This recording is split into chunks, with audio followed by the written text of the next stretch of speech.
Lilac Conference. So some of you may have been familiar with the Lilac Conference, and Jess has recently joined the Journal of Information Literacy as its managing editor. She has a background in presenting and publishing, teaching information literacy and critical librarianship, and her co-edited book, Critical Library Pedagogy in Practice, was published in 2021. We'll put a link to that in the chat. And Jess's current role involves liaising with a wide range of academic disciplines, including health, humanities, sports, and education, who all use systematic reviews in varying and occasionally problematic ways within assessments and scholarship, and she supports students and academics in figuring out the often complex nature of these reviews. So I will pass on to Jess now. I will mute my mic and turn my camera off. All eyes on you, Jess. Thank you, Bob. Thank you, everybody. Hello. It's really lovely to be here today. I'll start off by saying this is Rachel's work. So Rachel Davies, who is my colleague, can't be here with us at the moment. She's off work at the moment, but this is her bag. She's done all the prep for this, and this project in like changing how we, improving our support, we like to think, for systematic reads at Leeds Beckett, has been led by her. So I want to credit this work with her. This session, I'm going to share some stuff that we've got. I'm going to try, if I can figure out how to do it, to share a clip of a video that Rachel of Rachel doing a talk to our academic staff at our academic staff conference, because I wanted to include her voice in the presentation and also to show you sort of the things that she's telling our staff, and where the messages that we're kind of focusing on telling our academic staff about systematic reviews as an assessment tool. So just to give you an introduction really to Leeds Beckett, Leeds Beckett University, it's 2 campuses. I'm at the Headingley campus, which is the picture that you can see here. At the moment, we're having a UCAS open day. So the whole campus is covered in 17-year-olds, which is a lot of fun. It's also very sunny here, hence why I'm looking a little bit cash. We're a post-92 university. We've got about 24,000 students. Within Leeds, there are a number of universities in Leeds. Leeds University of Leeds, which is your standard red brick uni that's been around for hundreds of years, and Leeds Trinity as well, in the north of the city. Within Leeds Beckett, we have a growing research culture. When I started working here in 2021, we'd gone through a major change in how our team was structured, and Leeds Beckett as a whole now is growing its research, but we do not have that history as some universities do. So systematic reviews are newish to some members of our team. A large percentage of our undergraduate offering is vocational, so we do have a large business school and a law school, but most of the subjects we have are things like nursing, allied health professions, teaching. We have a very large sports campus. So Headingley campus, you can't see it here, but it's got a huge sports building which has all the latest kit, and they do a lot of systematic reviews as well. And we have a lot of links with things like sports coaching, FIFA, the Olympics. So we're quite proud of our sports heritage at Leeds Beckett, which I find very strange, not being at all sporty myself. Supporting sports students, it can be quite interesting. So that's the background. The issues we've got then, and I'm sure that a lot of people who work in similar institutions will recognise a lot of these issues. If you've got similar issues yourself and you want to pop those in the chat, or if you've got other issues that I haven't included on here, please let me know. The biggest problem I've got, just like Inigo Montoya says, people keep saying systematic review when they do not mean systematic review. So we have a lot of students that will have assignments, especially in their 3rd year. So our nursing students, for example, will do an assignment in their 3rd year that used to be called a systematic review when it wasn't. It was a systematic search where they were pulling like a couple of articles out, the ones they found, and analysing those. So the main issue we've got is maybe a lack of understanding about what a systematic review is, and if it is appropriate as an assessment tool for these students. An increased number of systematic reviews in general amongst the university, especially amongst undergraduate students, for their dissertations and major projects. mostly, I think, because they can't get ethical approval to do the project they want. They might see it as an easy option, or their staff members have told them that's what you're doing, and they might not necessarily want to do that. When students then look for guidance for systematic reviews, if you Google how do I do a systematic review, it's awful. It looks terrifying. Most systematic reviews that are published are done by several people. I did one last year with an occupational therapy team. It takes a long time. And lecturers may not have done them themselves. So a lot of our lecturers, especially ones that come from working in the field and then going into lecturing, might not have actually ever done a systematic review before they set it as an assessment tool. Or they understand how daunting systematic reviews can be for undergraduates, especially postgraduates as well. It is quite daunting, especially if you're doing one on your own. It's a lot of work. So those were the major issues that we found. And I can see from the chat that we've got a lot of people saying, yep, that me too. That's the same at Northumbria and Exeter and Worcester and Staffordshire and all over the place. And I also really like the point that Priya's put about meta-analysis, which I am not addressing in this presentation because I don't get it myself. And finding expertise on that is quite hard as well. So yeah, that's the issues that we were finding, and they seem to resonate with the group here. So these are stuff we've done, and I've divided into like what we've done for students, what we've done for staff, working with students, what we've done for staff. So what we thought about was how students get help from us already, providing some support with that. We did a LibGuide. And yes, it's very easy to put a LibGuide together, but the one that Rachel's created, I will share with you. I'll go to sharing my screen in a second. Really breaks it down into its components. So this is a screenshot here that I'm sharing with you on the right-hand side of this slide, showing the different parts of a systematic review as we understand it. And then each part of that is very clearly laid out. This is what you do, and some Word documents to support that. So let me just share my screen if I can now to show you our systematic review guide. So that should now come up. I am working on two screens, so my camera is on this screen, whereas the screen I'm sharing is this screen. So this might look a little strange. So this is our library guide for systematic reviews. Our library guides, we just use Libguides. We have, as I've said, all the different stages of the systematic review broken down into what they are, so what your question looks like. We have links out to different explanations like what a PICO is, and then things like developing a search strategy. We have got here some examples for students. So we have a search log example as a PDF and then a template of the Word document. I found that just having templates to hand really helps with students, especially in one-to-ones. Or if I'm teaching systematic review, I can pop this Word document onto their VLE as well. And it just gives them something to start with. Because for some reason, this is the thing that people get stuck on a lot. Well, how do I present my search strategy? Write it in a grid. It doesn't have to be complicated. You can just stick this as an appendix. That's fine, because the most important thing, the thing you're getting marked on, is why you've included the words you've included and why you've chosen the databases you've chosen. What you're illustrating with ones like this, you're showing you're working.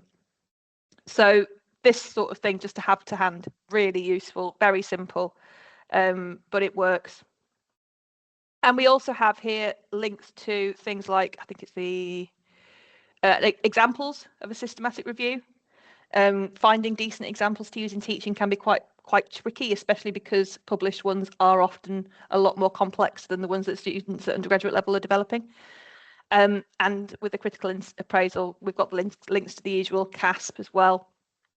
We are considering adding other ones as well, other critical appraisal tools, especially things like, if you've not seen them already, NACA's critical tool for anti-racism. Yeah, so that's our library guide. It's not the most exciting thing in the world, but it works, and students seem to like it. We get a lot of good feedback about it. Let me go back onto my slides.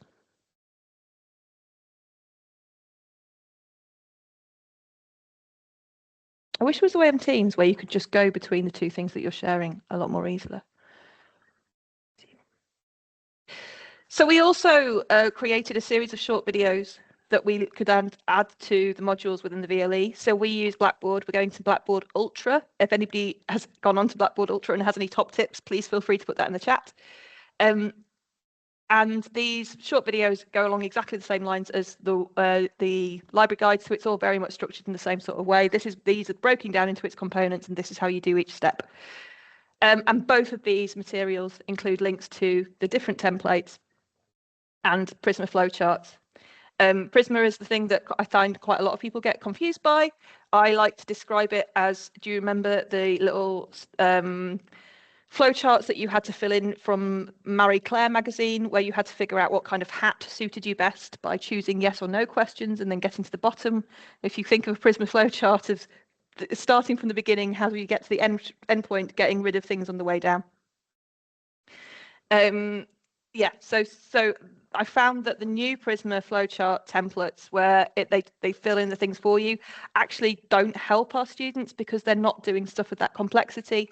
But having an editable Word document where you're just like, just delete that box, take that bit out, again, making it easier for the students just to have it, all the templates there, does make it a lot easier.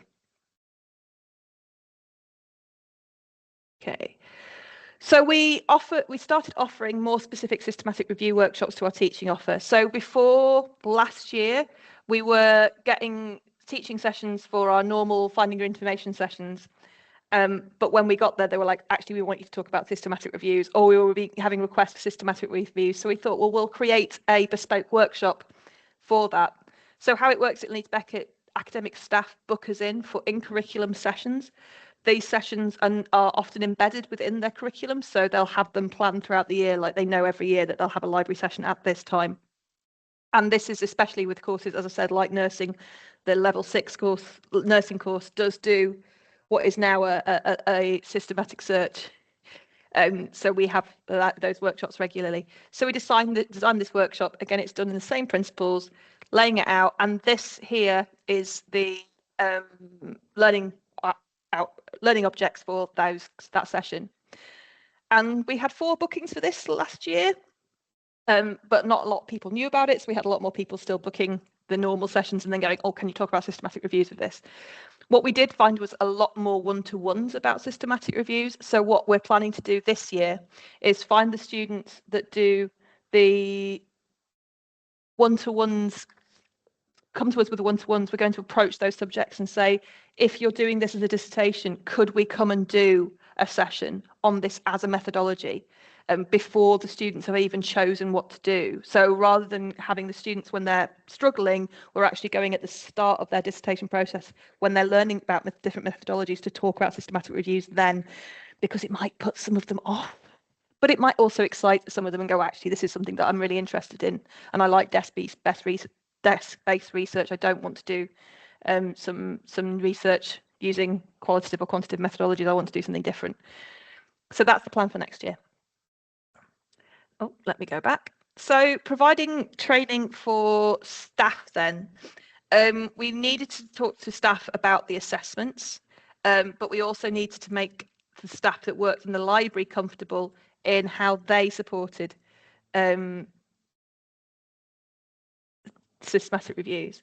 So this is all Rachel as well. Rachel delivered a systematic reviews referrals training for our help desk staff.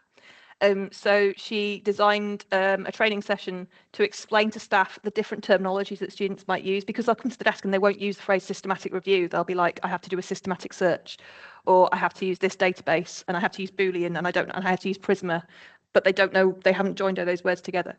So it was really more of a terminology training for our help desk staff. So the staff were comfortable in going, that's what you mean by, and they could then refer it to the librarians for further support, or if they felt comfortable, actually show the students how to get started or direct them to our systematic reviews library guide. We also provided a workshop for academic staff, and this was a workshop that staff could book on themselves. So this was done for new academic staff, though quite a lot of staff that did come onto it were maybe people who've been working as academics for a long time but not done much research themselves. But what we wanted to focus on, rather than like how you do a systematic review for publication, was, is your systematic review actually appropriate for the assessment for the students at different levels? So what Rachel did was create a document of skills required to carry out a systematic review.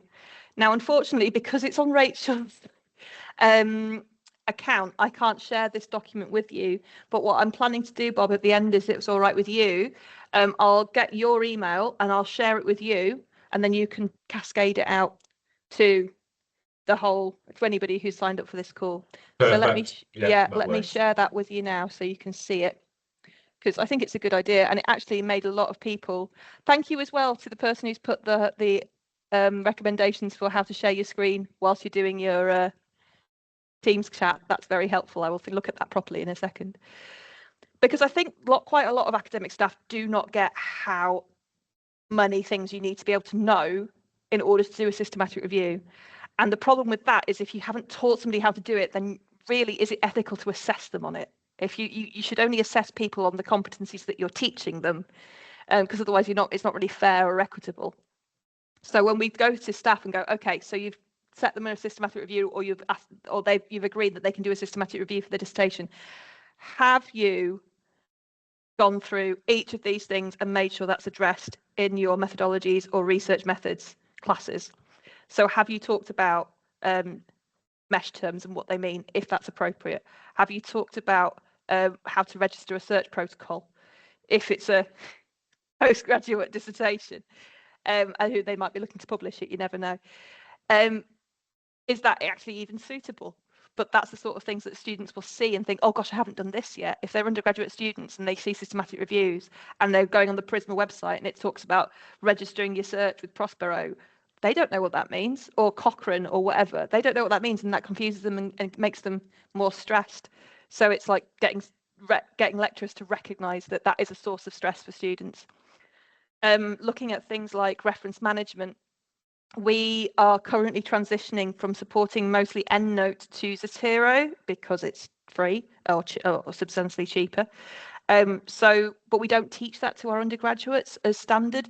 I don't know why. I think it's kind of assumed that you've got to teach referencing. The students have to do referencing themselves.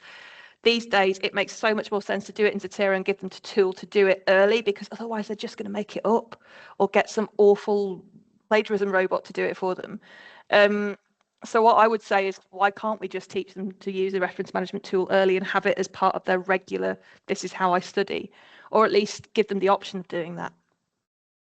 And then looking at things like writing, meta-analysis was talked about earlier in the chat. Have you taught students how to do that?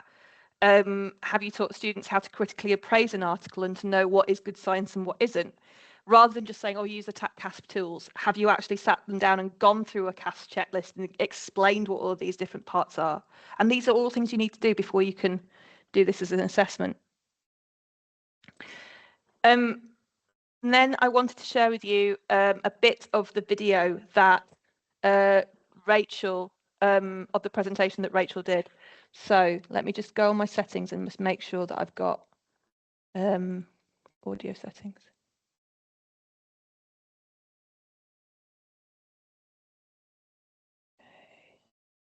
So hopefully.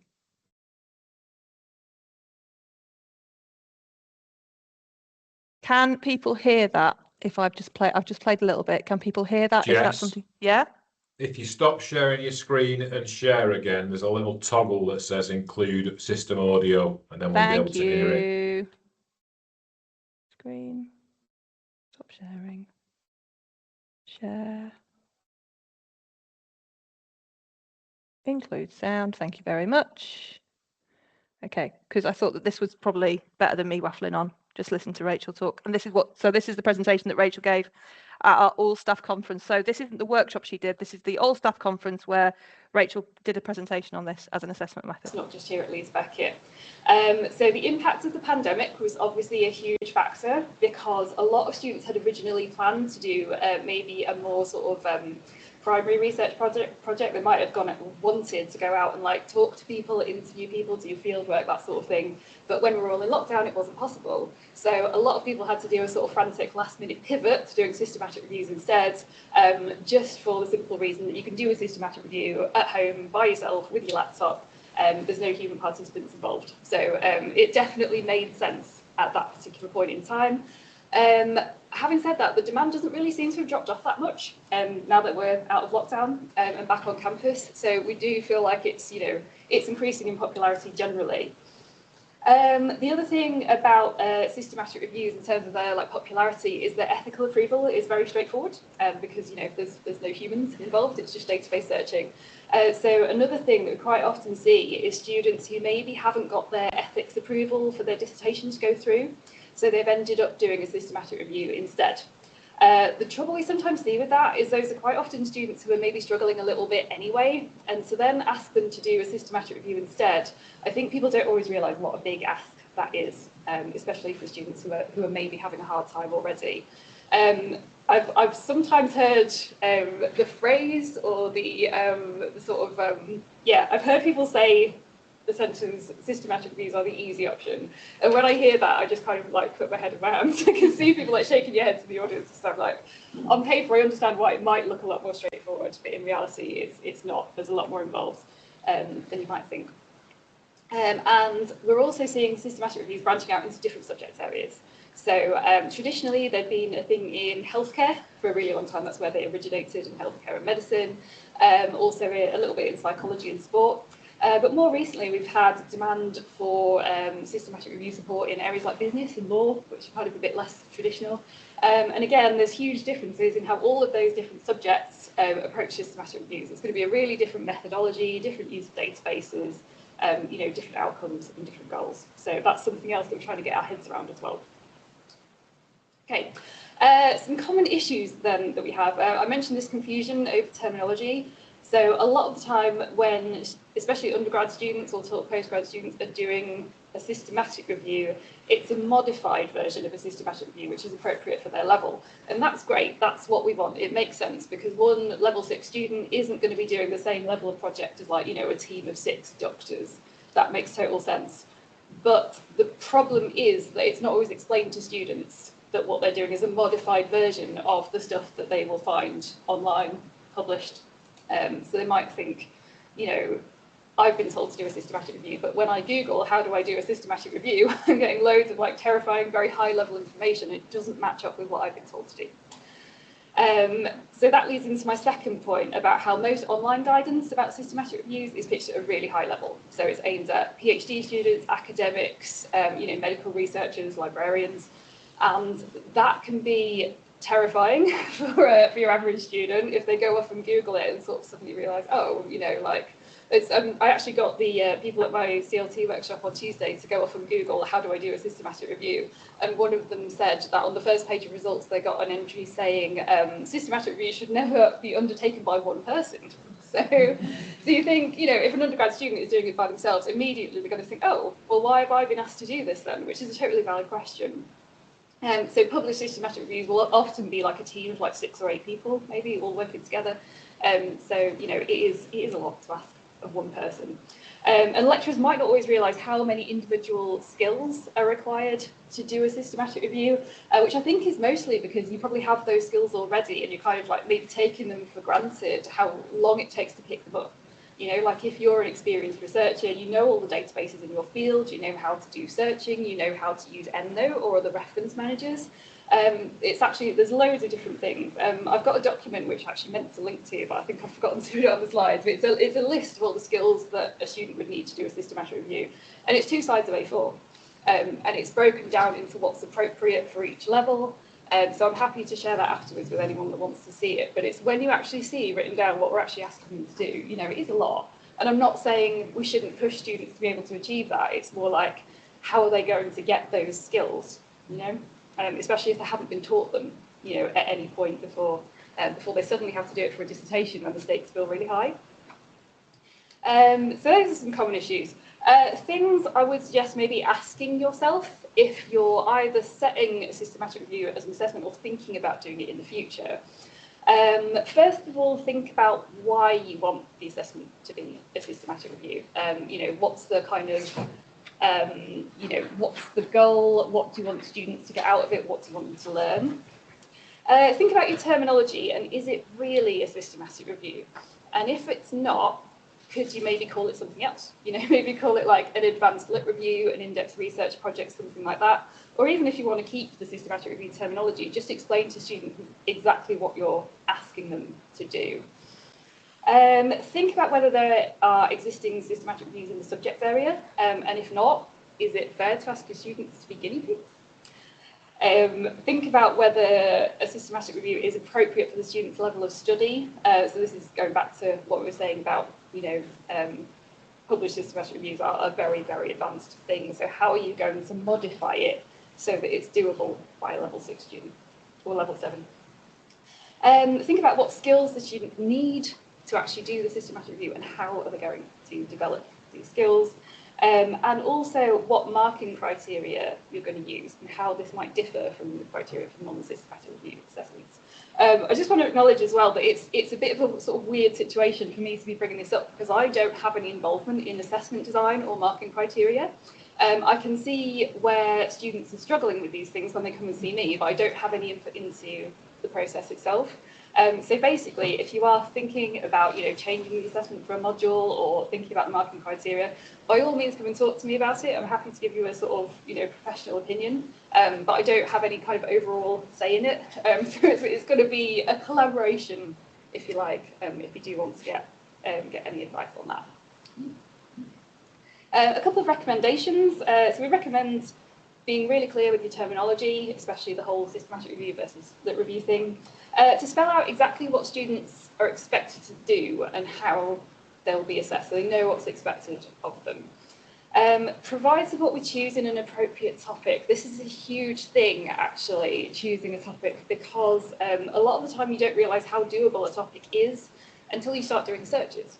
And quite often, by the time we see students, they've chosen a topic, they've got really attached to it, and then when they come and see us, it turns out it's like maybe a really, really broad topic that's too much for one person to do, or it might be so narrow and specific that there's not enough literature on it. But they don't know that until they've started doing the searches. So it's like they think that they've got a plan and they've chosen a topic and it's all sorted. And then they come and see us and we say, I'm really sorry, I don't think this is going to work.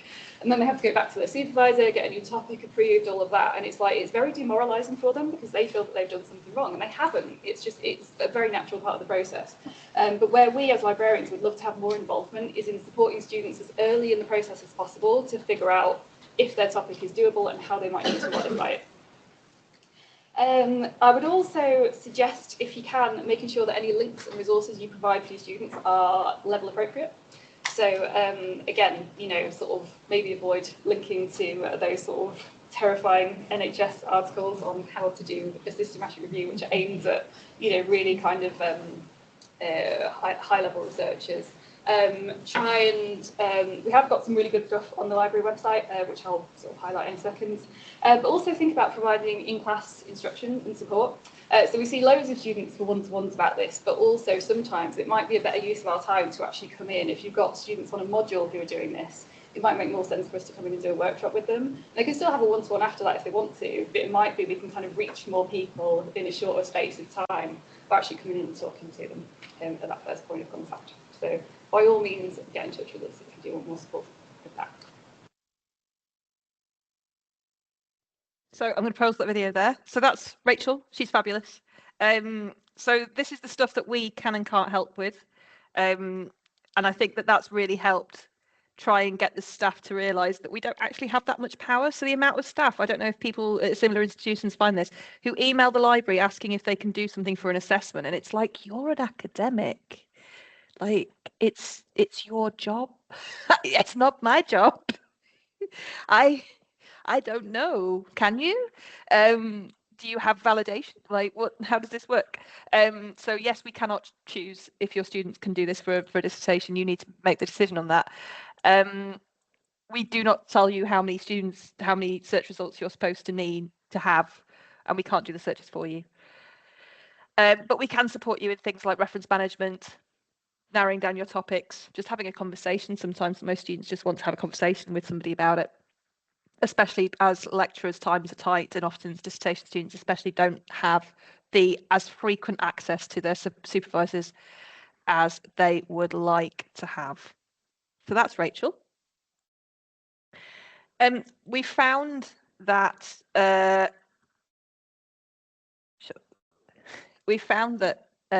since that session, a lot more members of staff have actually changed their mindset towards systematic reviews. And I'm seeing a lot of chat about, well, why are they calling it a systematic review if that's not what it is? I personally think it's because the term systematic review sounds fancy, and it's a recognised term, but this idea of just calling it a systemised review makes so much more sense. So I really like that. So I'm going to steal that as well. Our students, a lot of them just want to pass, so they will happily call whatever it is, whatever they're told, in order to pass. And there's nothing really wrong with that, but it does mean that the language is fuzzy, and that can cause confusion. So yeah, that's what we did for staff.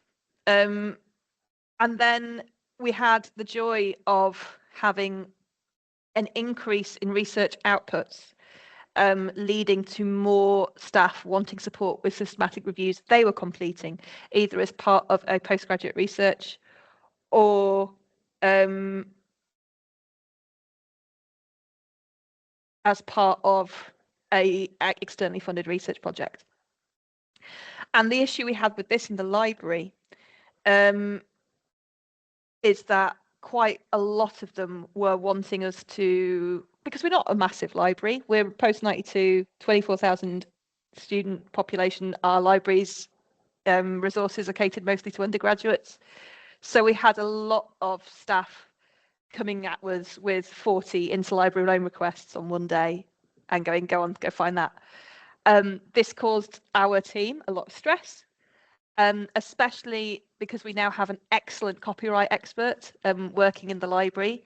She was extremely concerned that our interlibrary loans were then being shared around a team, which breaks our CLA HE license terms. So we have reviewed our policies around copyright and document supply for systematic reviews. We've created a FAQ on our webpage around this. So what we're now asking is that staff consider building costs for interlibrary loan supply into their funding bids. So it's part of their process from the beginning. They're thinking about not just like the staff time of doing the review itself, but also how are we going to afford to pay for the purchasing of these articles once we need them. We are now getting a lot more conversation. It's actually opened up a really good channel for liaison in discussing how we can support staff with this.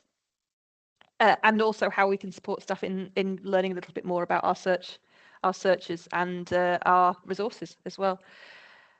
Yeah, so we've hope this policy is going to make things a lot easier. But as I said, we're very new to this at Leeds Beckett. So this is something that we're reviewing as we go. But actually having a policy means that we have something that we can point to as academic librarians liaison with these academics and other members of research staff. We can then point them to this policy and go, okay, this is all the information you need. And that makes our lives a lot easier. Having the policies easily accessible on the website as FAQs, we can just point to them when we need them. The results of all of this work then, we have seen a lot more engagement with researchers looking for support. We are getting a lot more academics doing systematic reviews as part of their PhDs, especially with sport. That seems to be a growing area as well. We've also seen a lot more several changes to assessments. So the level 4 nurses, for example, their first, if you can't tell, nurses is one of the biggest areas of our support, as anybody who's got nursing students in their schools will also be able to relate to. The level 4 nursing students' first assignment, yep, there's a thumbs up right there, used to, the first assignment, so you've got people brand new to nursing or people who've been working in nursing for years and years and years and want to get qualified. Their first assignment used to be do a systematic search, find 2 articles from that search, and then do an annotated bibliography of those 2 articles. It was a mess. It confused us, never mind the students. So we sat down with the nursing team and were like, you cannot call it a systematic review because that is not what it is. You cannot expect students to be able to analyze articles at this level without their first assignment as well, without explaining to them all of these concepts. They don't know what they're looking for. They have never read an article like this before. It's not fair. It's not equitable teaching. Their first assignment now, they look at some case studies. They then have, because they wanted them to search the databases, really. They just want the students to do the databases. So now they search the databases for some articles around these case studies and professionalism. So they're looking at the British nursing professional code of practice. And they're looking at a case study that's made up. They're trying to find some literature that supports why that case study is problematic in terms of professionalism, and then write a little bit about that in a reflective way. And it makes so much more sense. And it's a lot easier to support because they can come to us for a one-to-one and we'll be like, okay, let's look at this case study together. What kind of words spring out? What kind of behavior is being exhibited in this? Okay, so they're not letting a patient have autonomy. Okay, let's look at that. So it helps. The level 6 ones, their dissertations is a lot more clear in they've taken out systematic review from the assessment descripting, which just makes so much of a difference. So it's now, again, it's getting the students to search databases, find some literature and analyze it, but it's a lot more soft touch than what it was, when it was do a systematic review, which just terrified them. And because it's a lot more clearly laid out, it's easier again for us to support them in student one-to-ones. Somebody just put on the chat, most of my students take longer finding a question than writing the proposal. I would agree. Trying to figure out what you want to write about in your dissertation is hard. My biggest piece of advice is ask students what they're angry about, because as soon as a student figures out what makes them angry, it makes them focus and want to find out how to fix something. So, for example, I had a student who was going, I don't know what to do. I've got all of these different ideas in my head. I was like, okay, what makes you angry? And she was like, you know what really makes me angry? I've got endometriosis and nobody takes it seriously. I was like, okay, write about that. What about that is that? That can be quite triggering for a student. And obviously it depends entirely on your presentation and that relationship that you form with that student. But just having that conversation with the student triggered something in her that made her go, yes, I want to do this. And about 3 months later, I saw loads of posters on the toilet walls going, do you have endometriosis? Has it affected your life? Fill in the survey. And I was like, yes, get in. That's what I like to see. And she got a 2-1 for it. So yeah, I was really, really pleased with that because it showed the student's passion and she'd actually thought about what she wanted to do as a question. But yes, formulating a question can be the most tricky thing. And if you're asked to do it in a systematic review, you've got to do it in a certain way. You've got to use Pico, you've got to use Spider, all of these stuff that make no sense to students unless they've got it in context. So we are seeing more students booking appointments specifically for support with systematic review. I think probably because quite a lot of lecturers are now go and ask the librarians because they've seen the librarians talk about it in staff training. But that's in a way good because it means that we can explain some of the stuff that lecturers may skim over in more detail in a language that the students may be a little bit more familiar with. As a parallel support service, we also get students talking to us in a way that they would never talk to academics because they're not scared of us. We're not marking them. We're not judging them. Their academic life is not in our hands, so they're a lot more open with us. A lot more students wanting to use reference management software. So this has meant that we've created a lot more guides for this sort of thing, Zotero especially. And I've seen mentioned up the chat, people loving things like Mendeley and other things like that. My issue with Mendeley is that I find it quite clunky since Clarivate took it over, but there's loads of these things available. Whatever works for you, it's how you support students in using them. So students are coming to us for more support with that, and they're also coming to us having already read our guidance. So we can easily send, when a student comes to us for a one-to-one support chat about systematic reviews, we can send them the guidance to pre-read. So students are coming to us going, well, I know what I'm supposed to do. I need help with this specific part of it. Rather than a student coming and going, I've been told to do a systematic review for dissertation. What's that? And I've got half an hour to explain it.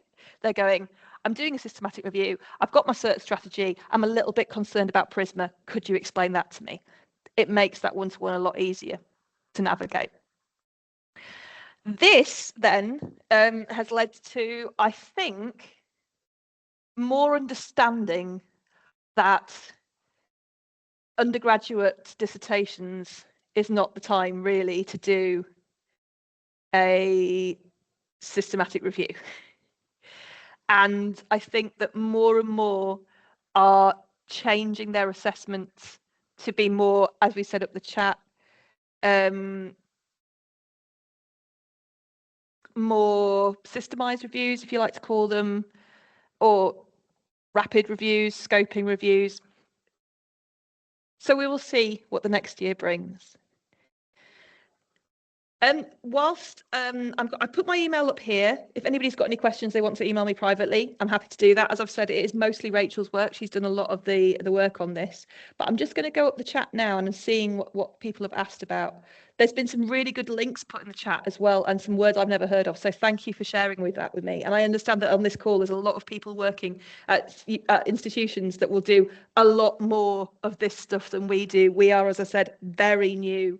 So we're getting a lot of students who are also very new to this. So this is kind of how do we start at the beginning rather than how do we support systematic reviews at high level. So I'm going to have a little look. Up the chat.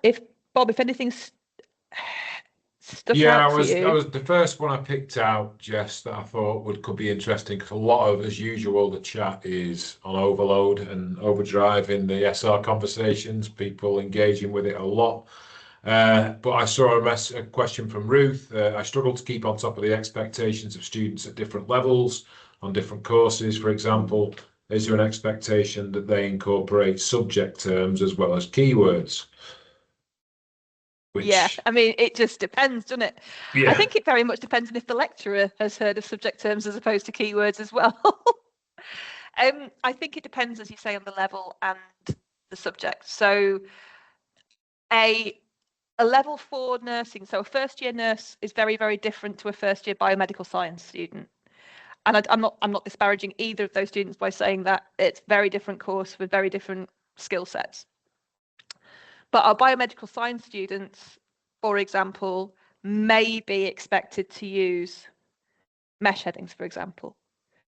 Whereas, or a level 7, so that's a postgraduate, it depends on the nature of the question as well. I think for me, as a critical critical librarian, what I find most problematic is quite a lot of the mesh terms and search terms are problematic in and of themselves. I know that there's been a lot of work to change quite a lot of the terms in PsycInfo, for example. So yeah, explaining that to students on top of everything else can be, but yeah, keeping hard of what's expected at each level is a nightmare. I think for me, getting to grips with the assessments they're doing at each level has been the easiest thing. So knowing the main assessments for the modules for each level, knowing what the assessments outcomes are, how they're going to be assessed, what they're going to be assessed on, that's made it a lot easier rather than like, oh, this I've got to mention this and this to students. It's more, well, this is what the students are being marked on.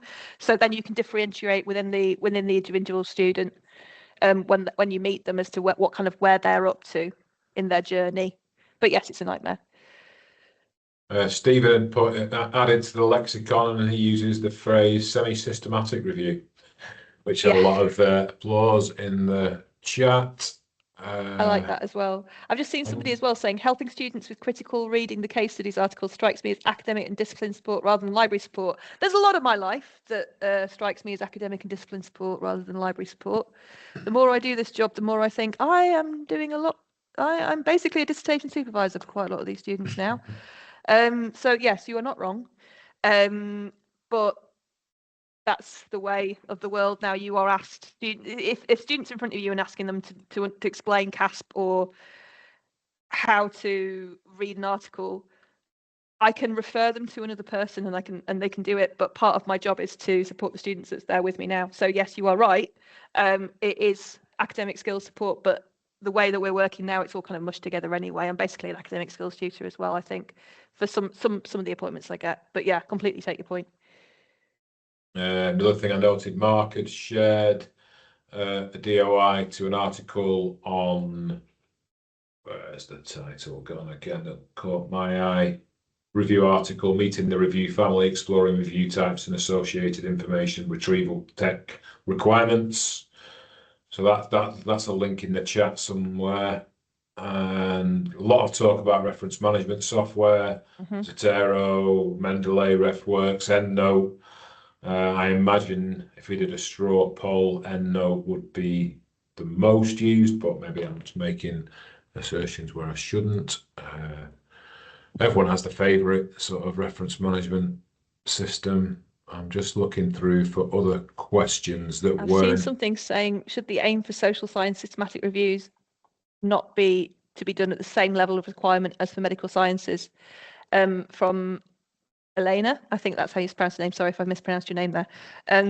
I think that you're right, but I think the issue quite often is that social sciences, the level of academic literature that is produced, it depends again on your question. But like, for example, if you've got an education student, people who publish in education, we've got Eric, and that's rubbish now.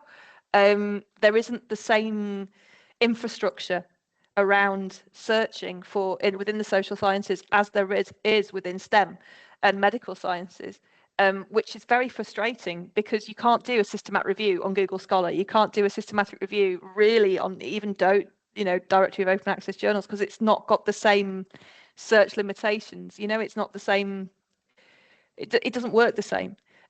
So yeah, I think it should be, and I really think it should be. But yeah, you got your hand up now, so I think do you want to speak to that a little bit more? Yes, hi, Jess, it's Iliana. We met at the conference. Yes, but Eric is available via ProQuest and via EBSCO, so it has the same possibilities as any other databases. But my question is, well, I was doing a course a year ago with the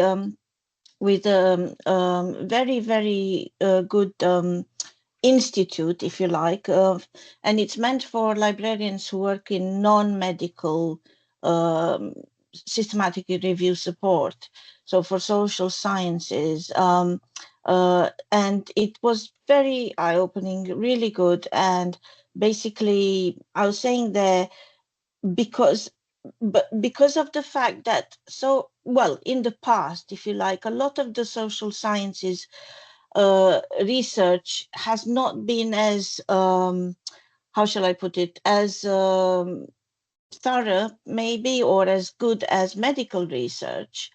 A lot of people don't trust it.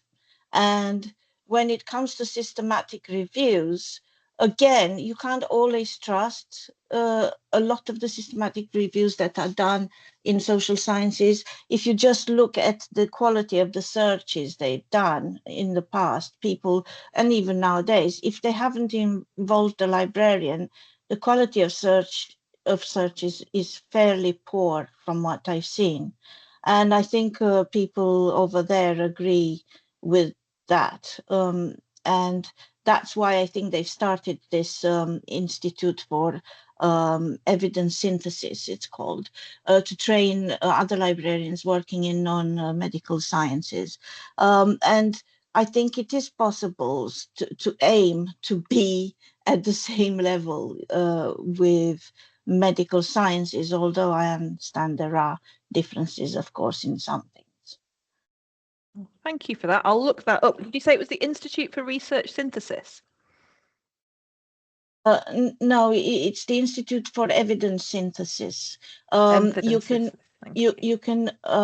only, so basically it is free to attend, but they only have, I think, just a handful of places for people outside of the United States. So I was lucky to be able to get through an application to get onto it.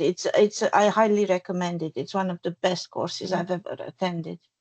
Thank you very much for that. That's really interesting. And then, yeah, I agree. I think I don't know whether or not the same level, because I would sort of argue sometimes, having worked a lot of social scientists, that they are working at the same level. It's the metrics of how you measure that level. But yes, I would agree that, like, it is, yes, we should be looking at social sciences and with the same esteem that more STEM or medical science literature is published with. This chat is incredible as well. I've never done one of these before, and you guys are on fire, so this is wonderful. And thank you so much for the links to the different things. I've got Booth and Grant mentioned an awful lot. Yeah, if anybody else has any questions specifically about what we've done in Leeds Beckett, or if anybody has any like I've been there nods that they would like to share, please do. But this has been really lovely. So thank you so much, Bob, and please send my thanks to Louise, and I will pass on people's compliments to Rachel as well when she returns. I just want to say thanks again, Jess. As always, whenever I stand in for Louise, these are always fascinating hours, even though I am not a health librarian, but I do sometimes get involved in systematic reviews in science and technology. We will be making the recording available on the usual YouTube channel. I think we emailed that out to everybody. Correct me if I'm wrong, Sophie. But yeah, as always, lots of thanks coming through in the chat, and the community for systematic reviews I think is second to none in the library world, even though I'm not involved, so I'm not even biased in that way. But when you look at the chat in here, so many experts in the chat sharing, as librarians like to do. Yeah, so brilliant. Thank you again, and I will send the slides to Louise for her to disseminate as well, Bob. Fantastic. Lovely. Thanks, right, everybody. go and enjoy the sunshine if you can. You've got 7 minutes left. Great stuff. Thank you, everybody. I'm going to say goodbye now. Thanks.